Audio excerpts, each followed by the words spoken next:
যারা জালেমদের দরে ছিল তারা কি রেহাই পেয়েছে? তাদেরও তো ক্ষতি হয়ে গেল, কারণ জালেমদের দুনিয়াও শেষ, আখিরাতও শেষ। আমাদের নাই দুনিয়া আপনি ধ্বংস করার চেষ্টায় ছিলেন, কিন্তু আপনি নিজেদেরকে কি করলেন বলেন? সারা পৃথিবীর মানুষের কাছে এখন একটাই ঘৃণিত নাম, এই জালেমের। এত নিকৃষ্ট কাজ মানুষ করতে পারে আয়না ঘরের নাম নিয়ে, আমি নিজে না থাকলে বুঝতাম না। উপদেষ্টা আসিফ মাহমুদ কয়েকদিন আগে ঘোষণা দিয়েছে, আয়না ঘর বাংলাদেশে যত জায়গায় আছে একটাও যেন ভেঙে ফেলা না হয়। এটা রেখে দেন, সারা পৃথিবীর মানুষরা দুনিয়া এখানে আসবে দেখার জন্য যে বাংলাদেশে কি আছে, তারা যেন আয়না ঘর দেখে যায়। কিয়ামত পর্যন্ত পৃথিবীর মানুষেরা জানবে যে বাংলাদেশেও একজন জালেম ছিল। ওরা মনে করেছিল আল্লাহ আমাদের ভালোবেসেই দিয়েছে। সূরা আলে ইমরান 4 নাম্বার পারার 12 নাম্বার পৃষ্ঠা 7 নাম্বার লাইনে আয়াতটি আছে। কাফেররা ধারণা করে যে আল্লাহ আমাদেরকে ভালোবেসে এগুলো সব দিয়ে রেখেছে। আমি যখন প্রথম গ্রেফতার হই ওই 11 সালে, ওসি সাহেব আমারে থানায় নিয়ে বলছে, হুজুর ক্ষমতার মালিক কে? আল্লাহ। আল্লাহ ক্ষমতার মালিক। সূরা আলে ইমরানের 26 নাম্বার আয়াত পড়ে ব্যাখ্যা করেন। কি ব্যাখ্যা করব?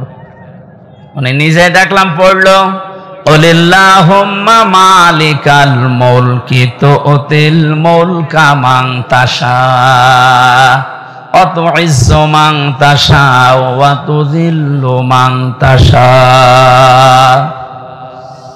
আল্লাহ পাক বলেন, নবী আপনি বলেন ক্ষমতার মালিক আমি আল্লাহ, যাকে ইচ্ছা দেই, যাকে ইচ্ছা ওখান থেকে নামিয়ে দেই। তো এখন যিনি আছে তাকে তো আল্লাহ ভালোবেসেই দিয়েছে, আপনারা লাফালাফি করেন কেন? কথা তো ঠিকই, আল্লাহ তো দিয়েছে তারে, কারণ উনি যারে ইচ্ছা তারে দেয়, যারে ইচ্ছা নামিয়ে দেয়। এই জন্য কোরআনে কারীম যারা আমরা শুনতে আজ এসেছি ইবাদত মনে করি, যেভাবে ইবাদত করা লাগে, আমি আবার বলছি আল্লাহ যেন ওইভাবে আজকের 1-1.5 ঘন্টা ইবাদত হিসাবে তিনি লিখে দেন। বলেন আমিন।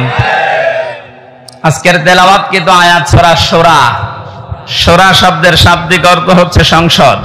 শূরা মানে কি? এটা তো আমি বানালাম নাকি?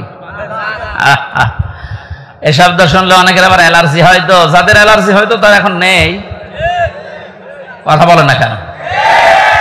আমার তো মনে হয় কোরআনে কারীমের কথাগুলো বাংলার বিভিন্ন প্রান্তে বলতে গিয়ে যারা আলেমদের এই মাইক কেড়ে নিয়েছে ওদের নামের তালিকা করে এখন মোড়ে মোড়ে টাঙিয়ে দেওয়া দরকার। জালেমগুলো যেন কিয়ামতের আগে আর নিজের পরিচয় দিয়ে এলাকায় ঢুকতে না পারে। এখনো যদি কেউ বুঝে না বোঝার ভান করে কোন মুনাফিক আবার যদি এই কাজ শুরু করেন, আপনাকে আল্লাহ অপমান আরো বেশি করবে।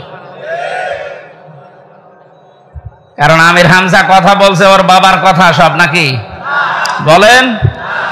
এই জন্য আমরা সতর্ককারী হিসাবে এসেছি। আল্লাহ আমাদেরকে নবীদের ওয়ারিস বানিয়েছেন। বিশ্ব নবী সহ যত নবী দুনিয়ায় ছিল সব নবী ছিল সতর্ককারী। আজকের আলোচনার বিষয় হচ্ছে সতর্ক। কি বললাম? আমাদের সতর্ক হওয়া লাগবে। আর এই জন্য এলাকার মানুষ মিলে এই আয়োজন দিয়েছে যেন আমরা সতর্ক হতে পারি। শূরা মানে সংসদ। 53টা আয়াত দিয়েছেন আল্লাহ, 5টা রুকু আছে। একটা মাত্র আয়াত পড়েছি, 5টা ভাগ করেছেন আল্লাহ এই আয়াতের ভেতরে। আমরা এই 5টা বিষয়ে তাফসীর যেহেতু লিখে দিয়েছেন, ওইভাবে আমরা কথা বলার চেষ্টা চালাবো ইনশাআল্লাহ। কাবার পাশে যে জায়গা তার দাম বেশি না কম? বেশি। মানে আপনি এখন 1 কাঠা কিনে দেখেন তো, এত দামি জায়গা। আল্লাহর কোরআনের বিরুদ্ধে যাওয়ার কারণে, কোরআনের বিরুদ্ধে অবস্থান নেওয়ার কারণে ওর বাড়ি যদি পায়খানা হতে পারে, এদেশে যারা জালেম কোরআনের বিরুদ্ধে যারা অবস্থান নিয়ে আল্লাহর বর্ণিত ইব্রাহিম বাদ দিয়ে অন্য কাউকে যারা বসাতে চেয়েছিল, আমার তো মনে হয় ওই বাড়ি ঘরগুলো এখন বিশ্ব আন্তর্জাতিক টয়লেট বানানো দরকার। মানুষ যেন ওখানে যে পেটে ব্যথা উঠলে কাম সরতে পারে। কারণ এই জায়গাগুলো অভিশপ্ত। জালেমরা যেখানে থাকে এই জায়গাটা হয়ে যায় অভিশপ্ত। আমরা মিনা থেকে মুজদালিফায় যাওয়ার আগে দেখেছি বারবার যারা পেছনে থাকে বলে এখান থেকে দৌড়ান কেন? কারণ এটা জায়গাটা গজবের জায়গা। গজবের কিছু জায়গা আছে যেখানে জালেমেরা বসবাস করে, জায়গাটাই আল্লাহ গজবের জায়গা বানিয়ে দেয়। আর আমার তো মনে হচ্ছে এই দেশটায় যারা জুলুম করেছে 1734 জন মানুষ ছিল মেন দায়িত্বে, এদের অধিকাংশ বসবাসের জায়গাগুলো এখন গজবের জায়গা। চারটা বড় বড় নিয়ামত আল্লাহর কাছে আমরা কথা বলছিলাম, উনি নিজে পছন্দ করেন কিন্তু তার এই বান্দা বান্দিরা এটা পছন্দ করে না। এক নম্বরে কন্যা সন্তান। সুতরাং মেয়েদেরকে যে জুজুর ভয় দেখানো হচ্ছে, বিশ্বনবী ওই ভয়টা 1500 বছর আগে কাটিয়ে গিয়েছেন। কথা বলেন না কেন? আপনারা সব করতে পারবেন, শুধু পর্দা এইটা মেনটেন করে আপনি সব করতে পারবেন, কোনো নিষেধ নেই আপনার। সুতরাং ডান বলেন বাম বলেন নাস্তিক বলেন আর যাই বলেন, যারা উল্টা পাল্টা ভয় দেখাচ্ছে এগুলো তাদের নিজেদের স্বার্থে। আল্লাহ আমাদেরকে বোঝার তৌফিক দিন, বলেন আমিন। 2 নম্বরে মেহমান। মেহমান যে ধরনের হোক, নবীজি বলেন কেউ যদি আল্লাহ এবং কিয়ামতে জবাব দিতে হবে এই বিশ্বাস করে, সে যেন অবশ্যই মেহমানের সম্মান করে। কারণ মেহমান যখন আপনার বাড়িতে আসবে সে তার নিজের খাবার নিয়ে আসবে, আপনি শুধু আপ্যায়ন করার কারণে পুরাটা সাদগা দেওয়ার সওয়াব পাবেন। 3 নাম্বার এই বৃষ্টি, এটা মাঝে মাঝে আমাদের উপরে হচ্ছে, এটা আল্লাহর রহমত। 4 নাম্বারে রোগ ব্যাধি। 4 নাম্বার কি?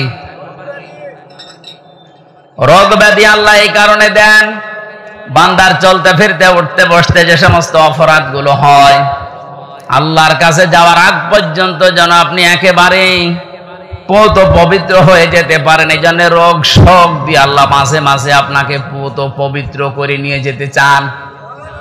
এই জন্য রোগ শোক হলে আপনি ভেঙে পড়বেন না, আল্লাহর ওপরে রাগ বাড়াবেন না, এটা আপনার গুনাহ মাপের কারণ। নবীজি বলেন যদি পায়ে কাঁটাও ফোটে, জ্বর হয়, তাও মনে করবো আমার একটা গুনাহ মাফ হয়ে গেল। বলেন সুবহানাল্লাহ।